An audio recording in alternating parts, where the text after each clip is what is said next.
नमस्कार। पानीपत से कंचन सागर आपके समक्ष फिर उपस्थित हूँ एक अपनी आप बीती लेकर। जब घर में सर्वेंट ना हो तो क्या प्रॉब्लम्स होती हैं जी। सर्वप्रथम हिंदी की गूंज जो एकमात्र पत्रिका जापान से प्रकाशित होती है, उनकी प्रभारी रमा शर्मा जी का हार्दिक अभिनंदन करती हूँ।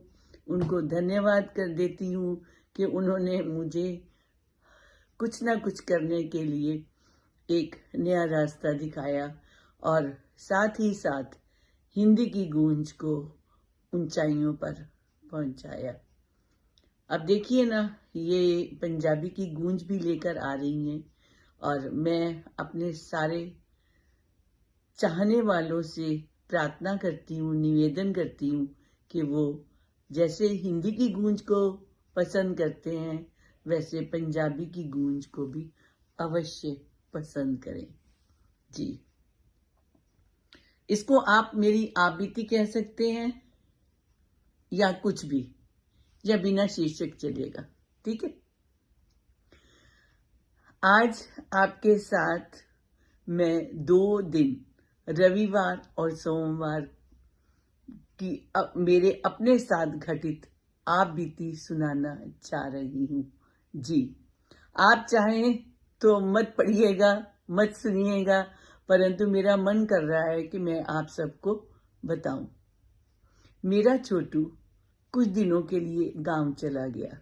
लाख मिन्नतें की, हाथ पांव जोड़े कि भाई तू ना जा, पर 100 बातें उसने मुझे सुनाई और चला गया। इन लोगों को अग्रिम वेतन भी चाहिए, घर जा रहे हैं तो घर वालों के लिए उपहार भी अवश्य चाहिए। वे हमारा फर्ज है, उनका नहीं कोई फर्ज।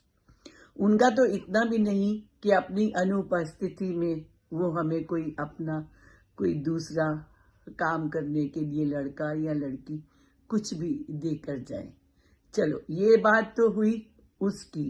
अब सुनिए, कल प्रातः मतलब रविवार को साहब ने नाश्ता बाहर से मंगवा लिया। क्यों? क्योंकि उनको पता था कि मैं नहीं कर सकती। जो मंगवाया वो हमारी पसंद का नहीं था। काम करने वाली जो आती है उससे मैंने बर्तन साफ करवा लिए। खाना रात तक बचा रहा, ऐसी आदत ही नहीं थी खाने की। शाम को बच्चों ने स्नैक्स मंगवा ली और हमने भी वही खा ली और सोच लिया था कि सुबह जब होगी तो टिफिन सर्विस से 2 टिफिन मंगवा लिए जाएंगे। इसके लिए हमने रात को ही ऑर्डर दे दिया। फिर हम मैच देखकर सो गए।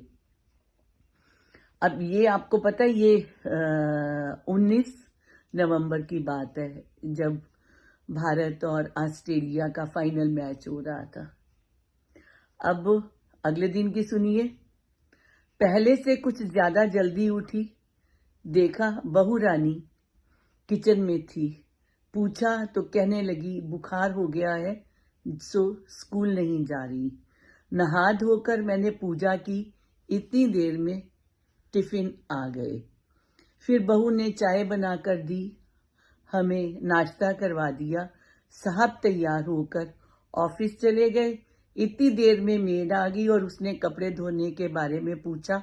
मैंने हामी भर दी, पर जब से नई मशीन ली थी तब से मैंने कभी इस्तेमाल ही नहीं की थी।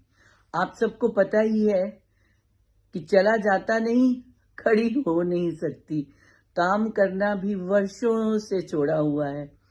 उसको साथ लेकर पिछवाड़े गई और वॉशिंग मशीन में पानी लगाया। अरे ये क्या, पानी निकलने लग गया। जैसे तैसे बटन दबाते दबाते कोशिश की और मशीन चलने लगी। सच मानिए बहुत खुशी हुई। मेड कहने लगी कि आंटी आप मेरे साथ करवाओ। पास में कुर्सी रखवाई और कभी उठी और कभी बैठी, बस कपड़े निकालकर उसे सुखाने के लिए देती गई। अब किचन की ओर आई, उसी से बर्तन करने को कहा। जब आटा गूंथने की बारी आई तो वह कहने लगी कि आप रहने दीजिए, मैं गूंथ दूंगी। फ्रिज खोला तो देखा कि उसमें दूध 4 भगोनों में रखा हुआ था। 2 का दूध फिर से उबाला और बाकी में से कुछ मेड को बोतल में डालकर घर के लिए दे दिया और शेष सोचिए क्या किया होगा। जी, मेड से आटा छनवा कर मैंने परात में रखवा दिया। स्टूल पास रखवा कर बैठे बैठे मैंने आटा मला। आज पता नहीं कितने वर्षों के बाद आटा मला।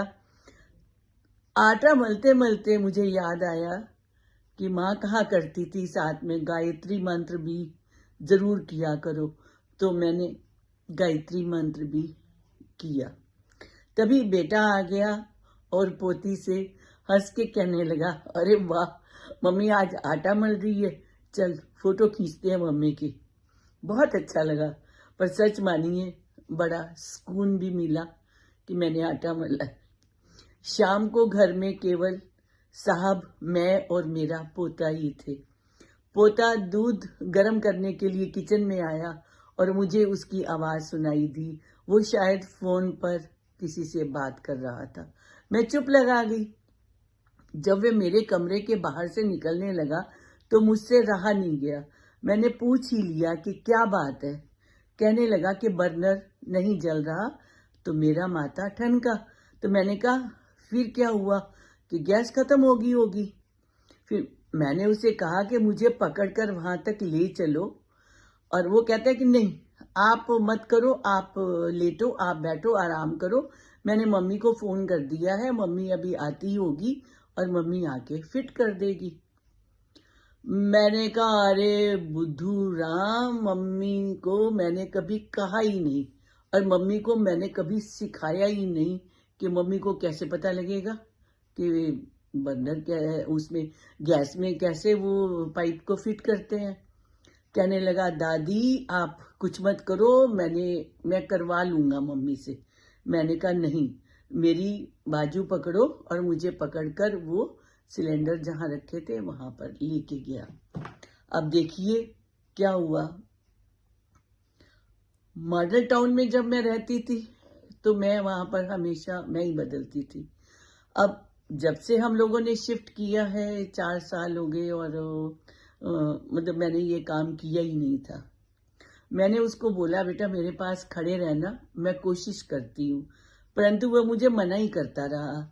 जब सिलेंडर के ऊपर का ढक्कन नहीं खुला तो उसको मैंने अंदर से कोई नुकीली चीज लाने को भेजा और ढक्कन पर जोर आजमाइश की, नाकाम कोशिश की। एक का नहीं खुला तो मैंने दूसरे सिलेंडर को पकड़ लिया, पर मन ही मन कह रही थी कि कंचन तू कर सकती है, तू कर लेगी। और देखिए कमाल हो गया, मुझे मैच जीतने वाली खुशी महसूस हुई। मैंने अपने पोते को आवाज लगाकर किचन से गैस ऑन करने को कहा, तब तक उसकी मम्मी भी आ गई थी। ये सब देखकर हैरान हो गए कि मैंने सिलेंडर बदल दिया था। अब सुनिए निष्कर्ष। हमें मतलब ये बहुत कुछ मुझे सिखा गया। हमें सब कुछ अपने घरेलू नौकरों पर नहीं छोड़ना चाहिए, हमें उन पर पूरी तरह से निर्भर नहीं होना चाहिए, और समय समय पर उनके काम की निगरानी अवश्य करनी चाहिए। स्वयं किचन में जाकर कुछ ना कुछ नया अवश्य बनाना चाहिए ताकि हाथ पांव भी चलते रहें, और नई पौध हमारे बेटे बहुएं पोते पोतियां इन सब को भी रोजमर्रा के छोटे छोटे काम अवश्य सिखाने चाहिए। धन्यवाद, धन्यवाद मुझे सुनने के लिए।